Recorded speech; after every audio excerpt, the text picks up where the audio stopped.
Hi, welcome to Unapologetically You by Kelly and myself, Tulshi.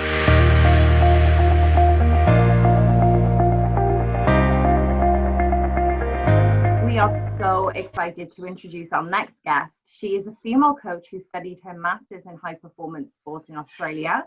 She worked with personal training, sporting internships with the Melbourne Rebels. And she also worked with the F45 Functional Training Studio alongside her work with Essendon VFL men's team. Sarah has now developed her own business, managing and working in her own studio in Melbourne, and has succeeded in opening her second venue amongst all the chaos in the pandemic. Sarah is a phenomenal example of lead by example, and she is passionate and enthusiastic about what she does.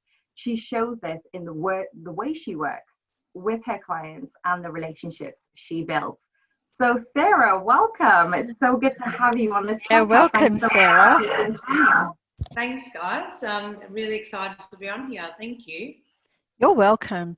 Now, Sarah, I have never met you before, and so this is my introduction to you as well. And listening to what Tulsi just said then made me wonder why and how. It's such a wonderful mindset that you have and courage that you have to open your second gym with everything that's been going on. So less about the gym itself, more about the mindset. What did you keep thinking about? What gave you the courage to push on? I think it's sort of been ingrained in me for a long time that whatever you sort of put your mind to and your heart into, you just go for it. And I think there is a lot at stake, and there are a lot of people that probably think about what could go wrong. But I think even growing up being an athlete myself, it was always ingrained in me to, I think a lot less about what could go wrong and all the good things that could possibly happen out of just putting your mind and heart into something that you love and you're passionate about. So I don't think in a time that I've gone, oh, maybe this won't happen, maybe this will fail. It's always just been, just do it and enjoy the process, and good things will come. So you were an athlete, Sarah. What sport did you do? I played Premier League soccer in Victoria for a while. Okay, I didn't realise that. So when you say you've always had the mindset or been given the mindset, did that come from your coach, your parents, your family, a bit inbuilt, born with it? I would say more my coaches and my teammates more than anything else. My family have definitely supported me along the way, but it's hard coming from a background where you're a little bit, I guess, sheltered.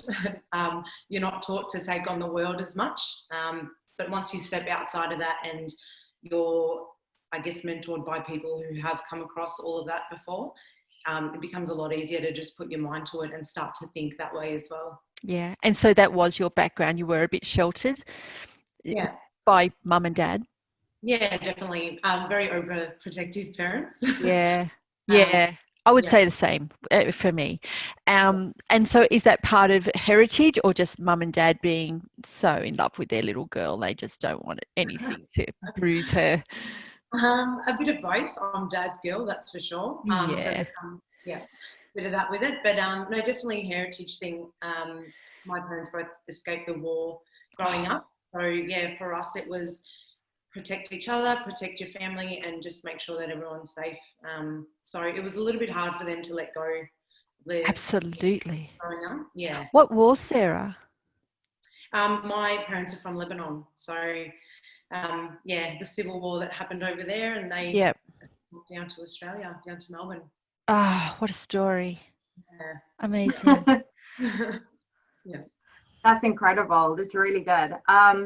It's funny that you say you've come from a sheltered background, but then you've also been able to just take the leap and, take those risks. I feel like, tell me if I'm wrong, it's coming from a sheltered background, but having the support network that even if you leap, that there's a net underneath you, right? And that net is family, relationships, support. Yeah. Is that right? Is that the same for you, that you get that from your family, which is why you've taken those risks and enjoyed the process? Yeah, 100%.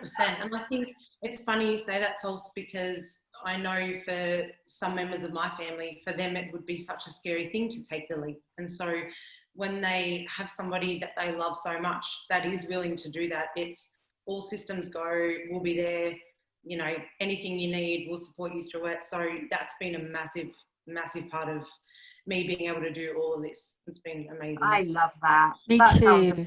Yeah. Yeah. Heartwarming. It's almost like you've got that family first mentality, which is so important, isn't it?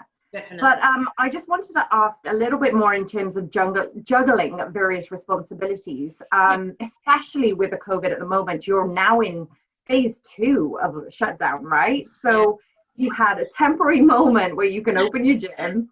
You've spaced things out and made things cleaner than ever, even though from social media it looks amazing, by the way. Could you just tell us why you took this particular path in S&C and why it was significant for you? Yeah, I think I loved working with athletes. That was my passion, and I loved being in that environment. But the biggest thing for me was I felt that what made me so passionate about it and what made me love it so much was being able to change people's lives, even in the smallest amount. And I started to find that it all started with family and friends, actually, just giving them the ability to change even just one aspect of their training or nutrition just went such a long way in them becoming a better version of themselves. And so I think that's what sort of drew me closer to the general population and wanting to help them as much as I could. And you both would know there's such a massive gap in the industry at the moment with the quality of coaching and training. So my biggest drive is just being able to educate people around that, people that aren't exposed to it like athletes are. Right. I get such joy from it as well. And the relationships you build with your clients, your general public clients, it's one of such loyalty, fierce loyalty, isn't it? Yeah. I get the same from mine. And man, the feeling you get from it exceeds what I got from a team environment. Yeah. Definitely. I think people hold you in a different light as well. You know, especially with COVID and everything happening at the moment, the amount of support that we've had from our members, like it doesn't feel like a gym, it feels like such a community and very family orientated community at that. So we're so blessed to be able to have such amazing people in our studio. It's awesome. Yeah, well, kudos to you as well, because that doesn't come without you building that community and that camaraderie and them having that respect for you. You obviously give what you're getting back. So congratulations on that. All right. So I'll give you a little bit of a background on the way I like being coached, and then I want you to give me some feedback on how you being coached turned into the kind of coach you are. So for me, growing up, even at school, and this doesn't have to be related to sport, but even at school, I was the person who, if someone believed in me, I would never give them a reason not to. But if someone did not believe in me, I sort of fell to their level of belief. So I wasn't that I'll show you person. So me as a coach is more that I believe in you. I will show you how to get there. It's you and me against this problem rather than you are the problem and I'm going to fix you. Okay, so that's where I come from as a coach. I was never a professional athlete though, so I can't even begin to describe your experiences there. But with hearing that from me, what are your experiences as an athlete or growing up? And then how do you put that into the recipe of Sarah as a coach? Yeah, good question actually, because I think for me, I felt as though I really thrived on somebody telling me that I couldn't do it. Right. I can't. Yeah. So for me, it was, you tell me I couldn't do it. I'm going to go out there and show you just how well I can do it. But in saying that as well, training with so many different types of people, especially females that I grew up with, I started to see that that doesn't really work for everybody. It doesn't really fit into, you know, their perspectives and what drives them. And so I felt through my own experiences watching my friends, I guess, receive that sort of criticism wasn't easy. And that's what changed me into the type of coach that would go, you know what, like I actually see potential there. I see how hard you can work. At this time, you're sort of working at this level, and I know that you can reach this level. So we're going to do this together. Anything you need from me is at your fingertips. You just got to let me know, and I'll work 100% with you along the way. Oh, I love you. Yeah. Doesn't she sound like the kind of coach you want though, Tols? Oh, 100%. I love that. Yes. She was saying about values, and in terms of the public, just having that camaraderie and that community spirit in coaching, and just seeing that, yeah, you are determined, but also you are on their side. Yeah. Like, yeah, I would love that as a coach. Kelly, me and Kelly were talking about in our previous podcast, our first podcast actually. Oh, yes. Kelly's never been coached by a lady. And Never. I was like, oh, we need to find somebody. Yeah. It's very different, isn't it? It's really different. It is different, yeah. Yeah, can imagine. Yeah. See, I don't know. That's the thing. I've never had a female coach of myself. I think I've always had a male coach. Mm-hmm. And I think that's where the sort of toughness comes into it. But having coached females as well, I think that teaches you so much. Yeah. Phenomenal how much you can learn from coaching females. So, Right. Gosh. I want to know, actually, because you've been taught by males and you said it's giving you that different element of coaching. Yeah. Have you ever tried tough love on females and males, and what was the reception from it? Funny. Females take it, sorry guys, but females take it so much better, I think. Oh, that's interesting. Yeah, it's all in saying that, I don't ever remember a time where I had to use it on males too often. But they walk around, from my experience, feeling like they know everything, and they don't need all the tough love. But no, in all honesty, I think from my experience showing that to females, I just got such a good response from them. They're so much tougher than people give them credit for. So, aren't we just? Oh, 100%. Yeah. Definitely. Yeah. That's true. We get it. We do get it. Yep. Yeah. So I wanted to just ask you, in terms of coaching females and being a role model for young girls, especially with your background in athletics and now being an entrepreneur, a businesswoman, what do you feel? I just want to get your opinion on this in terms of our current level of education for young girls. Have you noticed as a coach the flags in this area, and what needs to be brought to light? What awareness do we need to bring to education or the industry? What is your opinion on bringing young women into S&C and sustaining it? Because you're not specifically at professional sports. You've tried it, you've done it, but also you're now in general pops. Yeah. But it's still, I'm going to put it out there and maybe cause some controversy. It's still kind of frowned upon working with general pops, isn't it? Especially when you're in S&C, you're like, oh, so which sports team are you working with? Which athlete are you working with? But actually, we've just spoke about the value that general population can give us. So it's a bit of a mixed question. Where are you in standing with the girls' education side of things, keeping them in awareness with sports, and also as a professional, what do you see in terms of females within your gym? I think the biggest thing that stands out to me is opportunity and lack thereof with females. I know for me, it was unbelievable how many times going through my journey to elite sport as a coach, I was told, females don't really make it as S&C coaches. Females don't really get to the top level. And, oh my God, I used to hate it, because I thought, if you tell every single female that comes through that particular thing, none of us are going to get anywhere. So I think what I found the biggest thing for me was working with Essendon.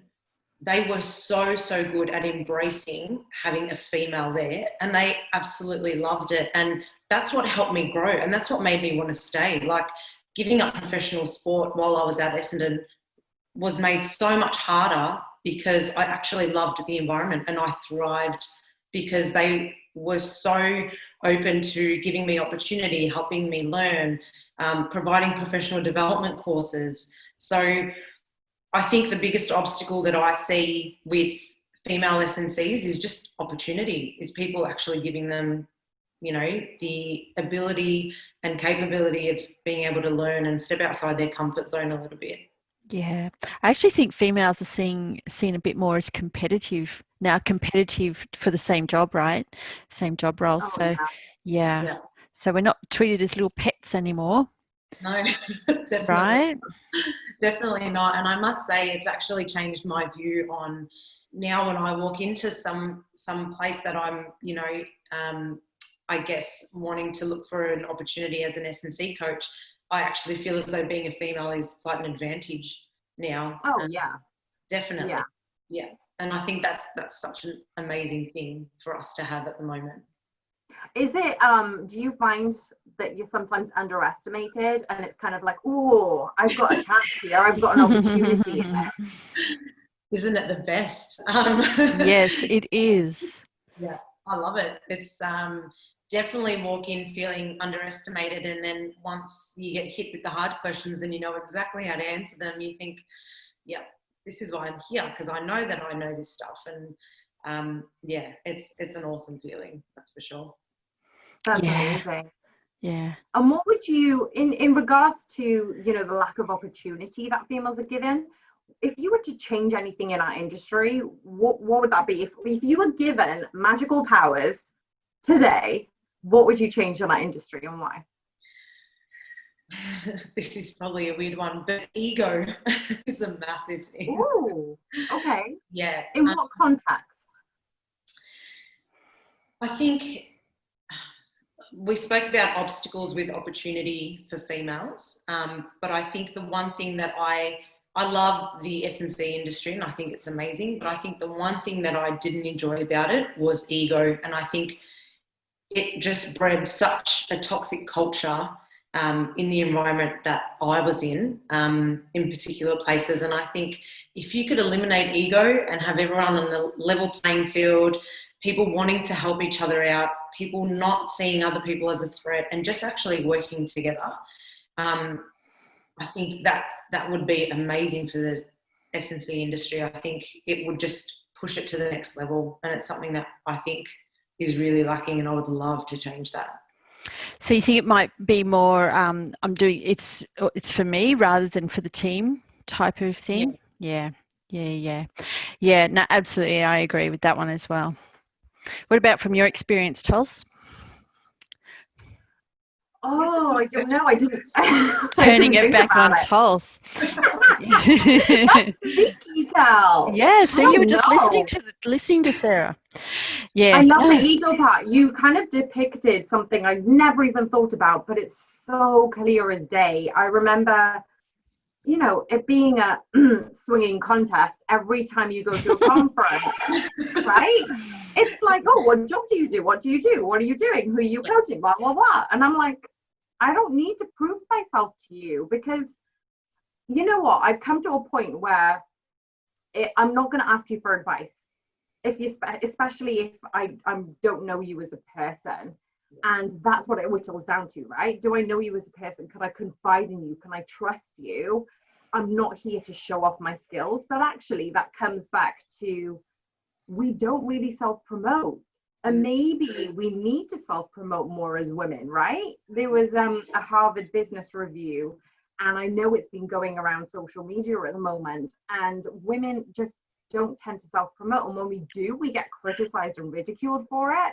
Yeah. So it's almost like matching up with your ego thing as well, of just saying, if I had superpowers tomorrow or like today, I would want to create those opportunities. I would then say, right, this has to be mandatory. You need to hire female coaches and open up doorways for females, for young women to actually see other women as role models, and then have more of a filter come through. Yeah. Kelly, I'm going to switch it back on you. What would you do to change the industry? Me? Yeah. Yeah. See, I'm at a crossroads with that. You have to have a woman on the team type thing. And I don't like being the token female or feeling like you got the job because you are the token female and you're the, you're fulfilling a gap really. So it's a hard one because if there weren't those kind of restrictions placed or rules placed, would there be any women? I don't know. But I don't like the idea of being the token female. But what would you change? What Yeah, I would know be I your didn't thing? answer that actually, did I? What would I change? I don't know. It's hard, right? Yeah, You it's put hard. the limelight on me. Yeah, because I didn't think Sarah, you'd put I it back think you on me. smashed that question. Yeah, we should have left it at Sarah's, right? And gone, man, she's smart. Yeah, I and know, just I like, know. Just I agree know. with you. That was really good. Yeah, no, it was good. All right, Sarah. Now, I am looking for a female coach to write me a program that I can do, and you might be my girl. So, what is your favorite way of working out? My favorite way. Personal way. Yeah. I'm a little bit old school. I like heavy lifting and I like compound lifts, and that's my thing. That's my jam. Mm-hmm. Mm-hmm. I think the compound stuff is probably the most important stuff for foundational strength and just building a robust athlete, I guess, from there. In saying that, I love to set myself challenges with some cardio stuff, definitely. But I'm very old school in the way that I train. Yeah, I think I would do the same. Like pretty basic to get the results, right? And I do love a bit of cardio as well. Because that's actually my true challenge. My true challenge would be the cardio side of things. Yeah.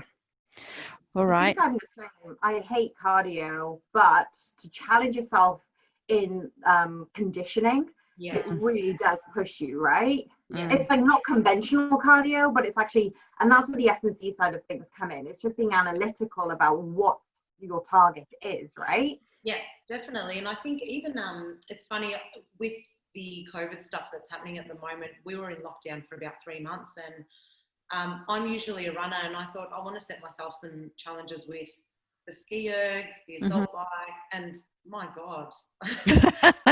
Assault bike, yeah. What made you want to do that? Man, that was so much harder than I gave it credit for, but it pushes you and it takes you to a different place mentally as well, I think, that's for sure. Sure does. Gosh, I program it for my athletes. Do it not so much. Sam one of my athletes bought me a ski erg for Christmas. Bless his heart. Yep. I do love it. No, I do. Sam, if you're listening, I do. I use it every day, but it's kind of like a love-hate relationship. Oh, it is, right? Yeah. Assault bike, rower, and skier. It's almost like you want to vomit at the sight of them, but you love them at the same time. Yeah. But Kelly, your conditioning sessions are so much harder. You do quick fire questions to test their mental capacity too, right? Me? To build that resilience. I do. Yeah. I do. So a lot of the sports I've worked with, Sarah, like cricket and now alpine skiing, is when you have to have very quick reaction time and you have to think while you're doing. And so what I do is I get their heart rate up beyond threshold or around threshold, and then ask them questions like maths questions. And and if we've read a book, I used to do this with the Cronulla Sharks boys. If we'd have like a book club or a movie club, they were better at movie club than book club, I'll be honest. So if we watched a movie, then I'd ask them questions about the movie. So they just had to think, they had to recall, they had to remember, and show that they comprehended it while their heart rate is up. So yeah, I do that. I don't do it to myself, I do it to them. That sounds awesome though. Maybe something I'll try with my members the next time I'm in the studio. Yeah, it's kind of fun. It is fun. And sometimes you get some weird answers back, but it does make them realize that they're not either understanding what you're asking, and they've got to learn to be able to understand while their heart rate is up, or they're not calculating correctly, and input doesn't equal the output.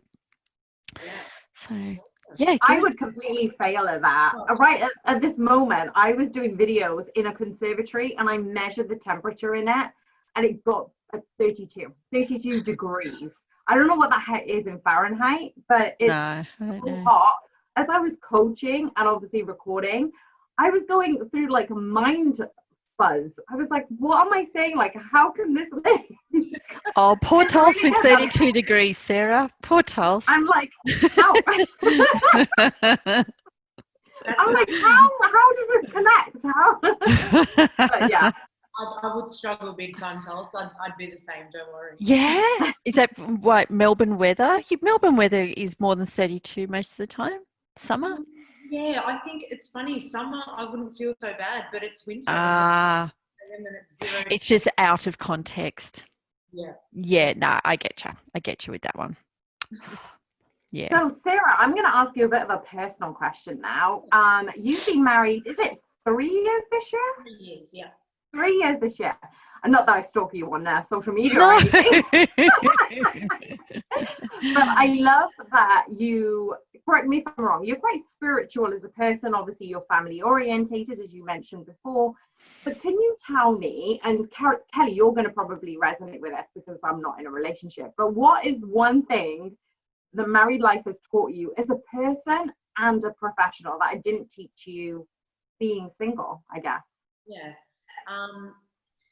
Not that it's executed very well, but compromise. Definitely compromise. Ooh, yeah. My dad said the same thing about his marriage. I think everyone would, Tulse. I think everyone would. It's funny because my hubby and I are complete opposite ends of the spectrum. So I'm quite driven and always eager to do stuff and quite active, whereas he is the complete opposite of that. So for us to meet in the middle takes a lot of compromise.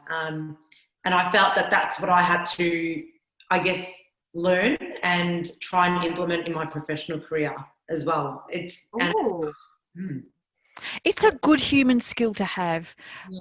I think if you have it, it definitely helps you in whatever relationship you have, whether it's business, personal, family, anything, even with yourself. You've got to compromise with yourself sometimes. So has your compromise skills upped your ante in negotiation? I'm quite stubborn. I'm very stubborn. So I've had to learn how to, I guess, accept that people aren't going to always have the same perspective that you have on things and aren't always going to value the same things that you do. And that was a massive learning curve for me. So for me growing up, it was, I've set my mind to something, I'm going to do it. This is my mindset. I'm going to smash it out and I'm going to work as hard as I can. Whereas there are people out there that don't have that mindset. And I could never understand I think when you're brought up in a bubble, you assume that everybody's the same as you. Yes. Yeah. So having to encounter, I guess, experiences where athletes don't have that mindset and might be a little bit more sensitive to things like that, I've had to really pull back on how much I coach them and what I say when I do coach them. And I think that's been my compromise more than anything. What did you used to say when you coached them? What did you used to say that you had to compromise on? Not that I used to say, but I think with the boys, coaching the boys, it would be like, oh, come on, you can do a bit more than that. Okay. And I think it was also learning that, I guess, growing up with an older brother who was a real tough guy, learning that they too have feelings. Yes. Who go through their emotional ups and downs, and really being aware of that and empathetic about that. That was a big deal for me. And I think once I got there, it was a shock at first, I will be honest, but once I started to learn that, it became so much easier to build rapport with these boys that I work with. And you get so much more buy-in from them once you are aware of, what they're going through as well. And acknowledge it, right? And I think that's an advantage a female coach has over a male coach as well, because male coaches bond on a level and they're real matey, but female coaches are more likely to see if there's a breakup in a player's relationship, a male player's, and be receptive and, you know, talk about the deep and meaningful stuff, you know, the stuff that they don't get to offload to a male friend. So I experienced that when I was with Cronulla Sharks, and the first 2 weeks I was there were perfect, and then the Monday of the third week that I turned up, the peptide scandal erupted. So I was there for another 2 years fulfilling the contract, but I don't think I would say I learned any more about my craft, but oh my gosh, you learned about relationships with people and what they're actually going through behind the scenes and how it affects them, how emotions manifest physically in terms of injuries and in terms of mindset and things like that. I learned so much. I cannot thank Cronulla Sharks enough for that 2 years. At the time, I probably thought, I'm not learning anything. And I did. I thought, oh, I'm not learning anything. But man, I did so much more than I could have learned. You make a good point there, because I think, you know, your skill set is one thing, and being able to really work on your skills as a coach is one thing. But I found that you could be so book smart and have all the knowledge in the world, but if you don't know how to talk to your athletes and you don't know how to build that rapport and that relationship with them, that stuff goes out the door completely. So it was a really good thing to learn. Yeah, agreed. And you just threw out the two words that I was thinking there, which is rapport and relationship. We are on the same page, Miss Sarah. Okay. Now, Sarah, as an experienced coach, what advice would you give to an amateur coach? What advice would Sarah now give to Sarah then? Don't stop learning and don't stop asking for help. Right.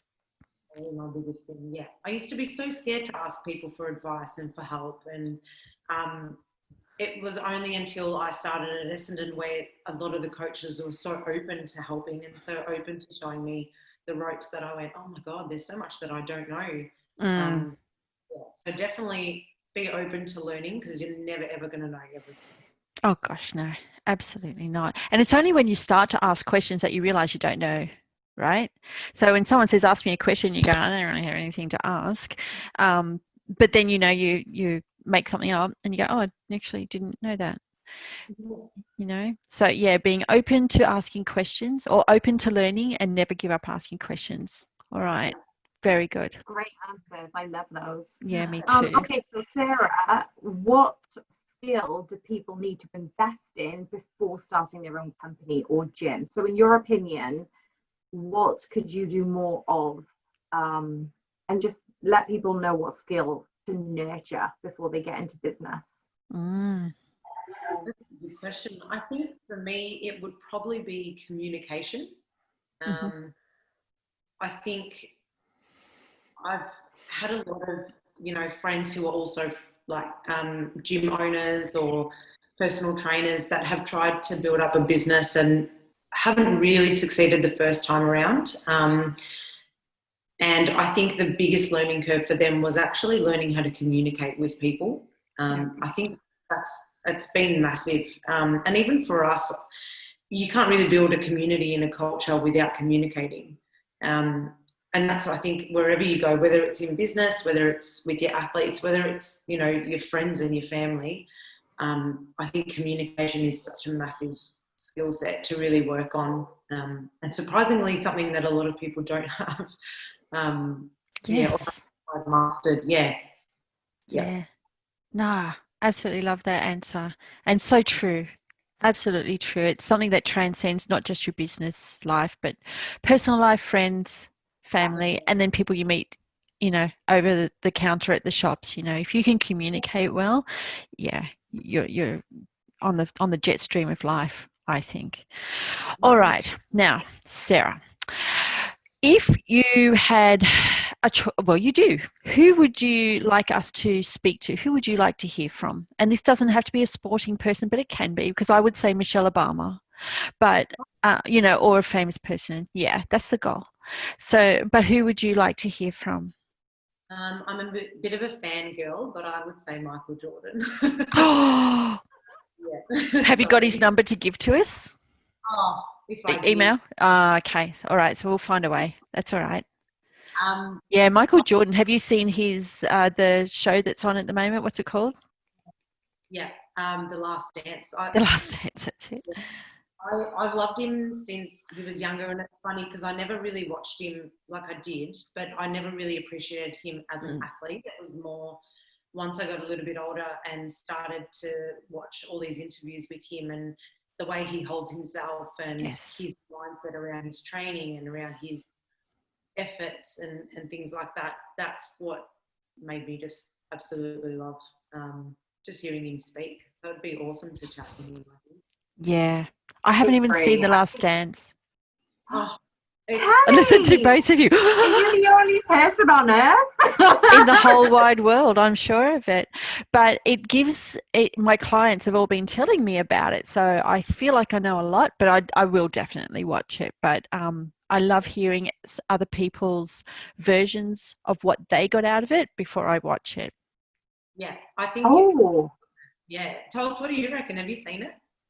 I have. The funny thing is I'm gonna like correct what Kelly's just announced. She likes hearing what other people think about it, whereas I'm the type of person who's like, don't tell me anything. Don't even tell me your opinion. Oh, Don't tell me the outline, or like I don't even like previews. I hate Really? film previews.